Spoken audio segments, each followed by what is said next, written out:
কি বললে? বাংলা বাংলা বললে কি কোথায় যেতে হবে? বাংলাদেশ। হ্যাঁ, তোমার নাম কি? তোমার নাম কি? তোমার নাম? আসসালামু আলাইকুম, আনাদাব। আজকের প্রোগ্রামটা আপনারা সবাই চেষ্টা করবেন বোঝার জন্য। সবচেয়ে স্পেশাল প্রোগ্রাম আমি বানাইছি। এটা কিসের জন্য বানাইছি, এটার কাহিনীটা আপনারা সবচেয়ে জরুরি, ইম্পর্টেন্ট। দয়া করে আমার সমস্ত প্রোগ্রামটা আপনারা দেখবেন আর এটা নিয়ে গবেষণা করবেন। আজ থেকে 2012 আর যে ভিডিওগুলো আমি দেখাইতেছি, এই ভিডিওগুলো যে চলতেছে 2012 আমার সিডি ব্যান্ড হয়েছে। 5 লাখ সিডি ফার্স্ট দেশে আমি ছাড়ার লাগি আমি বিশ্বর মাঝে ফুটি জ্যাকসন একটা গান তৈরি করছিলাম। এই গানের মাঝে হচ্ছে ইনসানিয়তির কথা, হোহালাল কথা, দুনিয়াদারির কথা। যারা যন্ত্রণার মাঝে আছে এরা হৃদয়ের কথা, যারা বাংলাদেশের স্বাধীনভাবে চলতে পারতেছে না এরা হৃদয়ের কথা একটা গান নিয়ে আসছিলাম আমি। সর্বপ্রথম 2009 আমি স্টার্ট করছিলাম ফুটি জ্যাকসন। 2012 আমি এই সিডিটা ওয়ার্ল্ড ওয়াইড করার জন্য বাংলাদেশের সরকারের কাছে আমি পারমিশন চাইছি। এই সিডি আমার ব্যান্ড হয়ে গেছে। 5 লাখ সিডি আমার ব্যান্ড হয়েছে। এই কথা কেন বলতেছি? আমার স্বাধীন দেশ হিসাবে এই জন্য আমি বলতেছি। স্বাধীন দেশ 5 তারিখ বাদ থেকে আমার দেশ হচ্ছে স্বাধীন। এই স্বাধীনের মাঝে সর্বপ্রথম আমি স্যালুট দিতে হয় আমার পিনাকি ভট্টাচার্য, সালাম আন আদাব। এই স্বাধীনের মাঝে আমি স্যালুট দিতে চাই আমার ইলিয়াস ভাই। এই স্বাধীনের মাঝে আমি স্যালুট দিতে চাই আমার ছাত্র যারা রক্ত দিছে, সবাই স্যালুট দিতে চাই। এই স্বাধীনের মাঝে আমাদের প্রবাসী ভাই আইন যে বড় বড় ইন্টেলিজেন্ট ব্রেইনিস্ট সোশ্যাল মিডিয়া সবাই সালাম দিতে চাই। আজ আমরা স্বাধীন হয়েছি। হয়তো আমি প্রচুর রিপোর্টারগুলোর নাম জানি না, কিন্তু অন্তর থেকে আমি সবাই সালাম দিতেছি যারা সংগ্রামের মাঝে যুদ্ধ করছে। এনিওয়ে, আজ আমি বললাম আজকে দুইটা জিনিস নিয়ে আসছি। একটা হচ্ছে আমাদের হিন্দু ভাই কাহিনী, আর একটা হচ্ছে আমাদের বাংলাদেশের পরিস্থিতি কিভাবে যাবে। নাম্বার 1, একটা জিনিস আমি বলতে চাই, ব্যারিস্টার ফয়াজ ভাই, ওনার ইন্টেলিজেন্ট ব্রেইন, উনি ব্রিটিশে লেখাপড়া করছে। উনি প্রতিটি পয়েন্ট গুলো আমি রিকোয়েস্ট করি আমার বাংলার ঘরে ঘরে সবাই শোনার জন্য। এই ধরনের মানুষ যদি আজ প্রেসিডেন্ট হইতে পারে, বাংলা দেশ উইদিন 3 বছর থেকে 4 বছরের ভিতরে চেঞ্জ হয়ে যাবে। এটা মাইন্ডের মাঝে রাখবা। যারা যারা বড় বড় কথা বলতেছে এরা বাংলাদেশ কিভাবে চালাবে, তারা হেই দাদার আমলির স্টাইলে চালাবে। ওরা কিন্তু মডার্ন স্টাইলে বাংলাদেশ চালাবে না।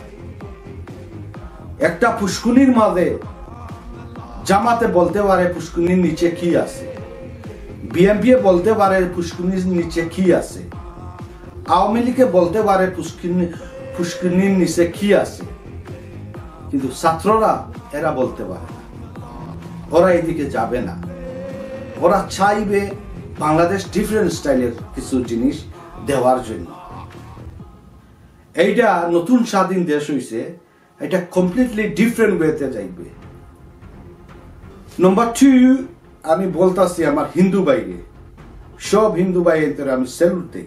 একটা জিনিস আপনাদেরকে আমি বলতাছি, আপনারা কতটুক বাংলার মাটিরে ভালোবাসেন এটা প্রমাণটা দেওয়ার সুযোগ আসছে।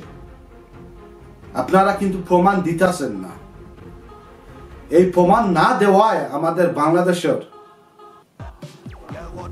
80 থেকে 90% মুসলমান হুমকির মাঝে আছে। আমি এটা কিভাবে বললাম, কেন বললাম? আজ আপনার উদাহরণ দিতেছি যে বাংলাদেশের হিন্দু এরা হচ্ছে রাজা বংশধর। এইটার প্রমাণ আজ আমি দিব। আমার হিন্দু ভাইরা সবাই ঠান্ডা মাথায় বুঝবা, আপনারা দেশপ্রেমিক হইতে হবে। আপনারা যদি দেশপ্রেমিক হন না, এই রাজার যে একটা সিস্টেম, যে স্পেশাল হিন্দু, এটা আপনাদের কাছ থেকে চলে যাবে। কিন্তু আমরা বিপদে পড়ব, মুসলমানরা বিপদে পড়ব, এটা মনে রাখবেন। আপনারা একটা কথা বলি, আমার হিন্দু ভাইরে সবাই বলি, আইডেন্টি এটা কি বলে? এটা বলে আপনার পরিচয়। আজ আমি আপনারা দেখাইয়া দিতেছি আপনারা কেন কলিকাতা হিন্দুর গুলাম হইতেছে, কেন? এটা প্রমাণটা আমি আজ দেখাইয়া দিতেছি। এটা ভালো করে সব হিন্দুরা এটা চিন্তা করবা, আর খাইল থাকি আপনারা নিজে জাগবা। আপনারা কেন কলিকাতার হিন্দুরা গুলাম হইতেছে, কিভাবে গুলাম হইতেছে আজ আমি দেখাইতেছি। প্রমাণটা আপনারা দেখেন। বাংলাদেশ, যেই বাংলাদেশে আপনি জন্ম নিচ্ছেন, এই বাংলাদেশের থাকার মাঝে কি লেখা থাকে? বাংলা লেখা থাকে। এই বাংলাদেশের আইডেন্টি কার্ডের মাঝে কি লেখা থাকে?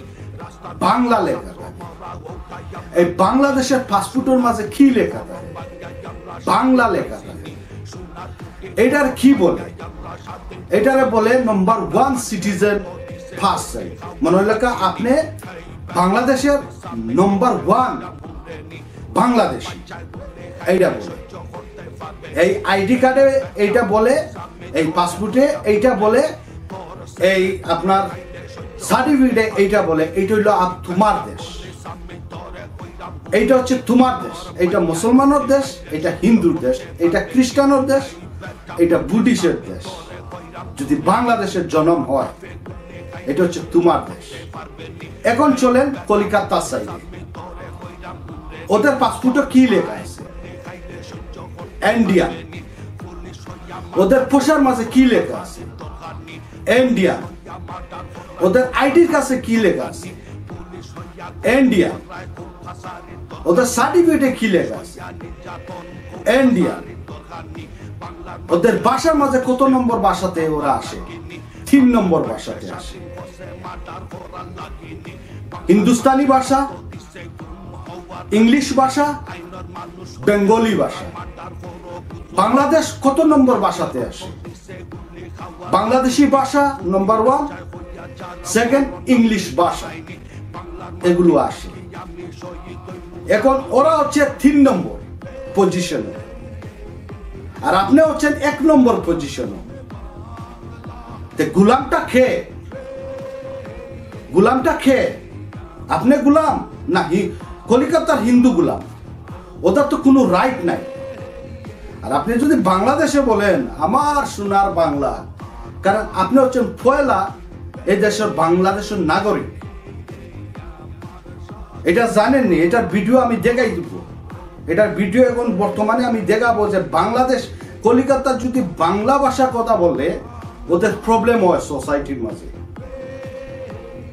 ওদের ইন্ডিয়ান বিহারি হলে ওদেরকে অ্যাটাক করে, ওদেরকে ডাইরেক্টলি বলে বাংলা ভাষা যদি আপনি কথা বলেন বাংলাদেশে চলে যান। তুই কি বললে? বাংলা বাংলা বললে কি কোথায় যেতে হবে? বাংলাদেশ। হ্যাঁ, তোমার নাম কি? তোমার নাম কি? তোমার নাম কি করেছে এখানে? ফালতু কথা বলো। তোমার নামটা কি? তোমার নামটা কি? नाम बोले एक बार नहीं सुनाई दिया आपको? क्या কি বললো নামটা? यश यादव। ইয়াশ। हाँ यश यादव। আচ্ছা, কিভাবে বিহার ইউপি থেকে আসা লোকজন বাঙালিদের ওপর কিভাবে অত্যাচার করে, কিভাবে টিটাগড় আস্তে আস্তে বিহার হয়ে গেছে। গতকাল টিটাগড়ে একটা ঘটনা ঘটেছে। টিটাগড়ে হিন্দি মাধ্যম স্কুল আছে, সেখানে বাংলা শিক্ষক জয়েন করতে গেছিল। অনেকে সংবাদ মাধ্যমে দেখেছেন, বাংলা শিক্ষক জয়েন করতে গেছিল, বলেছিল অভিভাবকরা বিক্ষোভ দেখিয়ে বলেছে इधर बंगाली टीचर नहीं चलेगा, बंगाली शिक्षक नहीं चाहिए। বাংলার মাটিতে টিটাগড় বাংলার মাটিতে বিহার বানিয়ে দিয়েছে। এসেছিল চটকলের কাজ করতে, এখন কাউন্সিলর হয়ে যাচ্ছে, এমএলএ হয়ে যাচ্ছে। বাংলা শিক্ষক ঢুকতে দেবে না, বাংলা স্কুল চলতে দেবে না। বাংলার মাটিতে একটা স্কুলে বাংলা শিক্ষক ঢুকতে দেয়নি এই টিটাগড়ে, এই পাশে টিটাগড়ে এমন অবস্থা হয়েছে। আরামসে এখানে হিন্দি ইংলিশে অ্যানাউন্স হচ্ছে, কোনো বাঙালি কেউ কিচ্ছু বলে না। বাংলার কোনো অ্যানাউন্সমেন্টই নাই। আমরা বলছি না বলে আজকে এই অবস্থা হচ্ছে। আমরা বলছি অবশ্যই অসুবিধা কি আছে, আপনি বুঝতে অসুবিধা হচ্ছে। अच्छा ठीक है बंगाली बोका चौदह दिन को सब बिहारी यहाँ पे आ गए हैं। सेक्टर 5 आया था मैं तो बंगाली बोका चौदह खांगी छेले सब बिहारी है ना भाई तुम बिहार से ठीक बा बहुत अच्छा बिहार से ना हो जबरा एकदम बिहार से नहीं बस बिहार से ठीक है सब कोई बिहार से आज बंगाली तनिका माई के छुदो आज तारा को ही छुदो সারা জীবন বাঙালিকে লাঠি মারা দেখে এলাম, আজকে আমি এইটুকু দেখে খুশি। অন্তত এইটুকু জেনে বলতে পারবো যে বাঙালিরা নিজের পায়ে দাঁড়ানো। ইউপি বিহার হবে না, ইউপি বিহার হবে না, জোরে জোরে ইউপি বিহার হবে না, জোরে সবাই একসঙ্গে ইউপি বিহার হবে না, ইউপি বিহার হবে না, ইউপি বিহার হবে না, ইউপি বিহার হবে না।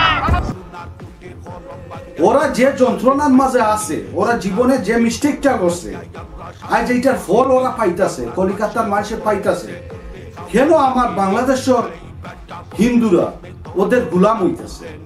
ওরা আপনার গুলাম হবে। আপনি দেশে যাবেন, বিভিন্ন দেশে আপনি ভাষা করেন, প্রজেক্ট করেন, এটা কোনো প্রবলেম না।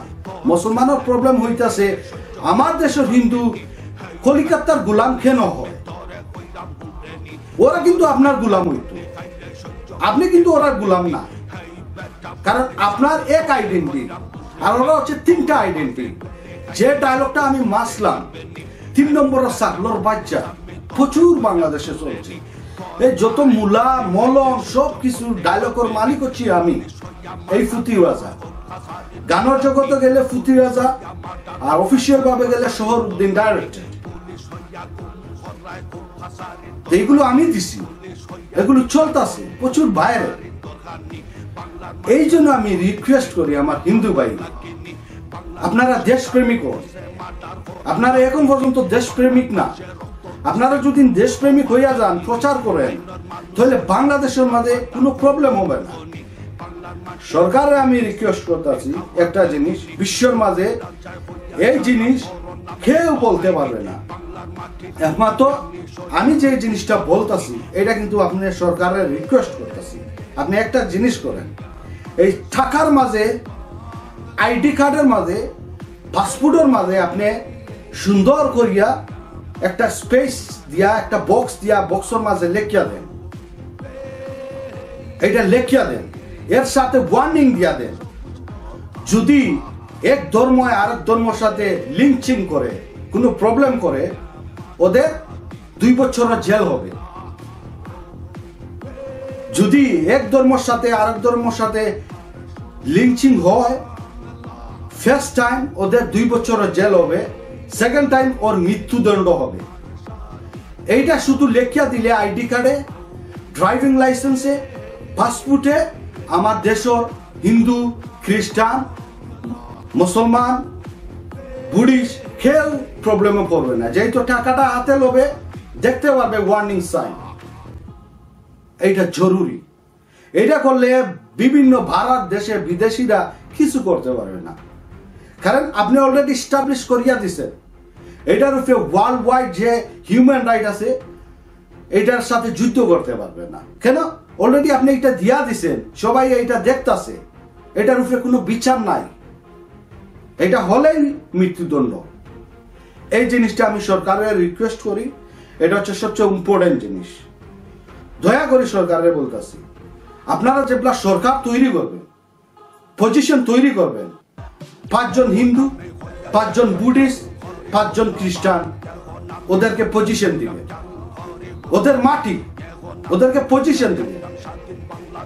আপনারা 25 জন মুসলমান হইয়া গেলেন, আর 5 জন হিন্দু নাই, 5 জন খ্রিস্টান নাই, 5 জন বুদ্ধিস্ট নাই, এইভাবে চলবে না। 5 জন দেশপ্রেমিক হইতে হবে, 5 জন হিন্দু দেশপ্রেমিক হইতে হবে, 5 জন খ্রিস্টান দেশপ্রেমিক হইতে হবে, 5 জন বুদ্ধিস্ট দেশপ্রেমিক হইতে হবে। এগুলো চললে কোনো প্রবলেম হবে না বাংলাদেশে। সবাই একসাথে বলতে পারবে, সবাই একসাথে চলতে পারবে। আমাদের কোরআনে কোনো সময় বলে নাই যে ডিফারেন্ট ধর্মের মানুষে আপনি ফোর্স করবেন, জুড়ে বলবেন চলে আসো, এটা বলে না ভাই, এটা বলে না। কারণ এটা ডেঞ্জারাস জিনিস। ওদের যদি 5টা মন্দির দেয়, 5টা মসজিদ হোক, 5টা গির্জা হোক, হ্যাঁ, যেটা যেটা আছে এটা হচ্ছে ওদের কাজ, ওরাদেরকে করতে দেয়। মুসলমানের কাজ মুসলমানরাই করবে, হিন্দু হিন্দুর কাজ করবে। কিন্তু দিন শেষে আমরা একসাথে বসতে হবে, দিন শেষে আমাদের বাংলাদেশকে ভালোবাসতে হবে, দিন শেষে আমাদের এক রাউন্ড টেবিলে আমরা বসতে হবে। এটা হচ্ছে মেইন জরুরি, এটা দিবে ইনশাআল্লাহ। স্বাধীন দেশ অবশ্যই আমার 2012 ব্যান্ড যেগুলো গানগুলো ব্যান্ড হয়েছে, আমি এইখানেই ব্যান্ড হই নাই, আমি লন্ডনেও ব্যান্ড, এনটিভি ব্যান্ড করছে। কেন? ইনসানিয়তি হক হালাল কথাগুলো কই, এই জন্য ব্যান্ড। ইনশাআল্লাহ নতুন দেশ, নতুন স্বাধীন দেশ, আমরা দোয়া রাখি আমাদের দেশটা ডিফারেন্ট স্টাইলে চলবে। এইটা তো সবাই চায়। ইউরোপ আমেরিকা ওরা জাত বেজাত এগুলো দেখে না, ওরা ব্রেইন দেখে, ব্রেইন। এই জন্য ব্রেইন দিয়ে ওরা দেশটাকে শান্তি রাখছে। তা আমরা এইভাবে চাইতেছি। এই স্মৃতি রাখার জন্য, এইটা ধরার জন্য আপনি জাগতে হবে। আপনার মাটি কি বলে? আপনি তো ডাইরেক্ট মাটির সাথে বেইমানি করতেছেন, এইটা করবেন না। আপনি যে বলতেছেন আমরা ভয়ঙ্কর মাঝে, এটা খেয়ে বলছে। আপনারা পাসপোর্টে কি বলে? আপনার মাটি কি বলে? ওরা যে জ্বালা পুরা সবকিছু হইতাছে, কেন হইতাছে? ওরা জীবনে যেটা পন্টিটকলে যে মিস্টেকটা করছে, যে সময় আমরা 47-এ আলাগ হয়েছি, এই সময় যদি কলিকাতা আলাগ হইতো, কত সুন্দর একটা দেশ হইতো, ওরা নম্বর 1 পজিশনে আসতো। তখন ওরা বাংলার মতো এইভাবে বলতো আমার সোনার বাংলা, আমার সোনার বাংলা ওরা বলতে পারতেছে না। এটা মনে রাখবা, এটা মনে রাখবা ভাই। ওরা কিন্তু স্ট্রাগলিং আছে। এখানে দিল্লির রুল চলে, এখানে ইন্ডিয়ার রুল চলে। রুলের এগেনস্টে আপনি যাইতে পারবেন না। আপনি বাংলা ভাষা কথা বলেন, কিন্তু অফিস আদালতে হিন্দি, এটা জানতে হবে। এই হিন্দিতে গেলে আপনি 3 নম্বর সিরিয়াল। আপনি হিন্দি জানেন না, ইংলিশ জানেন না, বাংলা। তো আমার বাংলাদেশে এটা না। আমার কোর্টে গেলে সর্বপয়লা ল্যাঙ্গুয়েজ হচ্ছে আমার বাংলা, এটা রক্তর বাংলা, এটা বুঝতে হবে। আজ হিন্দুরা যদি দেশপ্রেমিক হয় না, এটা সমাধান হবে না। এটা সবচেয়ে বড় প্রবলেম হচ্ছে হিন্দুরা। আপনারা যাইবা, আপনারা মাটি কি বলে? যে মাটি, এই মাটির সাথে আপনারা বেইমানি কেন করতেছেন? এই মাটির সাথে গাদ্দারি কেন করতেছেন? এটা হচ্ছে আপনার মাটি। আপনার মাটি কি বলে? আপনার মাটিয়ে আপনি কি পাইছেন? আপনার মাটি থেকে আপনি কি পাইছেন? বাংলাদেশের মাটি থেকে আপনি কি পাইছেন? এটা আপনার রাইট। আপনি কথা বলেন। মুসলমান আপনার পিছিয়ে আছে, আপনারা কলিকাতার গিয়ে গোলাম হইতেছেন কেন ভাই? আপনার হলো ফার্স্ট সিটিজেন, ওরা হচ্ছে 3 নম্বর সিটিজেন। তো ওদের গোলাম কেন হইতেছেন ভাই? আমি আবারও বলতেছি ভাই, হিন্দু ভাই, বুদ্ধিস্ট ভাই, খ্রিস্টান ভাই, এটা আপনার দেশ, আপনার রাইট আছে। সবাই আমরা ভাই ভাই। এটা ধর্ম যার যারের, আপনি বলতে পারবেন না আমার ইয়াং জেনারেশন লাইফ কি ছিল আর এখন আমি কি হয়েছি, বুঝছেন? এটা হচ্ছে যার যারের স্বাধীন। সবাইকে এই বাংলাদেশের মাটি আমরা সবাই রক্ত দিছি, রক্ত দিছি, এটা মনে রাখবা। আপনার মাটির দিকে চাইলে আপনি বুঝতে পারবেন যে এই মাটি কি বলতেছে। এই মাটি এটাই বলতেছে, এটা তোমার মাটি, তোমার উচিত মাতা জয়, জয় শ্রীরাম, বাংলাদেশ না, এটা হচ্ছে কলকাতা। ওদের জন্য ঠিক আছে, বাংলাদেশে এটার দরকার না। এটা কোনো সময় বাংলাদেশে হবে না। এই যে কলকাতা যেভাবে স্বপ্ন দেখতেছে, এদের কারণ কি জানেন? ওরা বহুত সমস্যার মাঝে আছে। কলকাতা কিন্তু সেফ না, কলকাতা বহুত অশান্তি, কিন্তু কলকাতা 60% মানুষ বাংলাদেশে ভালোবাসে। কেন? ওরা চাইতেছে এইভাবে হবে আমার দেশটা, ওরা চাইতেছে, কিন্তু এটা হবে না। এটা হচ্ছে দিল্লি দেশ, এটা হলো দিল্লির রাজ্য, এটা কোনো সময় হবে না। জিন্নারে এখন না সবাই ভালোবাসতেছে। জিন্নায় যে কাজটা করছে কি, আর জিন্নার সমস্ত জিনিস আপনারা ডিএনএ করেন, শুধু জিন্নারে সেলুট দিবেন। 20 কোটি দিল্লির মাঝে যে মুসলমান আছে, মুম্বাইয়ের মাঝে মুসলমান আছে, এরা কি যন্ত্রণার মাঝে আছে। আমরা যন্ত্রণা ফ্রি, পাকিস্তান যন্ত্রণা ফ্রি, কোনো সমস্যা না। তো আমাদের দেশে তো এই প্রবলেম না যে হিন্দু আছে ওরে ইন্ডিয়াতে দিয়া দিব, এটা তো ওরা তৈরি করছে, বাংলাদেশে তো তৈরি করে নাই। এই যে হিংসাটা কেরা তৈরি করছে? বাংলাদেশের মুসলমান, আজ আমি বলি সিক্রেট জিনিস বলি, কেউ বলবে না। বাংলাদেশের মুসলমান হচ্ছে মালয়েশিয়ান জাতি, ইন্দোনেশিয়ান জাতি। আপনি দেখেন যে, খেয়াল করে দেখেন যে, এই যে হাসিনার গঠনটা দেখেন, দেখতে চাইনিজ লাগান লাগে। আমাদের সিলেটের একটা আসিল রাবিশ রাবিশ বলতো, ওর গঠনটা দেখেন চাইনিজ লাগান লাগে, বুঝছেন? আমাদের সম্রাট হিরো গালিবাজ যে আপনার কি ও সেফাত হুদাবা, সেফাত হুদা আমার নাম জানি না, ওর চেহারাটা দেখেন চাইনিজ লাগান লাগে। এরা হচ্ছে হাফ মঙ্গোলিয়ান, আমরা হচ্ছে হাফ মঙ্গোলিয়ান, এটা জানতে হবে। আমাদের বংশধর এই দিকে আসছে। আমাদের কেউ যদি ও যে হাসিনারে যদি আপনি মালয়েশিয়া পাঠাইয়া দেন, ইন্দোনেশিয়া পাঠাইয়া দেন, বুঝছেন, কেউ চিনতে হবে না, সবাই বলবে এক জাতি মানুষ। গার গঠন সব কিছু, আমরা হিন্দু মুসলমান সবাই কিন্তু আমরা ভালো ভালো জায়গা থেকে এসেছি। আমাদের ক্যারেক্টার এভাবে থাকবে, আমাদের ক্যারেক্টার এভাবে থাকবে। আপনি মালয়েশিয়ান মুসলমানের আপনি কোনো প্রবলেম পাবেন না, ইন্দোনেশিয়ান মুসলমানের কাছে কোনো প্রবলেম পাবেন না। কত ধরনের ধর্ম আছে, কোনো প্রবলেম নাই। সেই জিনিসটা আমাদের মাঝে আছে। দেশকে ভালোবাসেন, আপনারা হচ্ছে রাজা। আমার যদি ভুল ত্রুটি হয় ভাই, আপনারা সবকিছু রিচার্জ করবেন, তখন আমারে বলবেন। সুখবর দিলাম আপনার তোরে, আমি সিলেটি স্টুডিওর 10 বছর পার হয়েছে। আমি সিলেটি স্টুডিওর 10 বছর পার হয়েছে, ও কারণে সব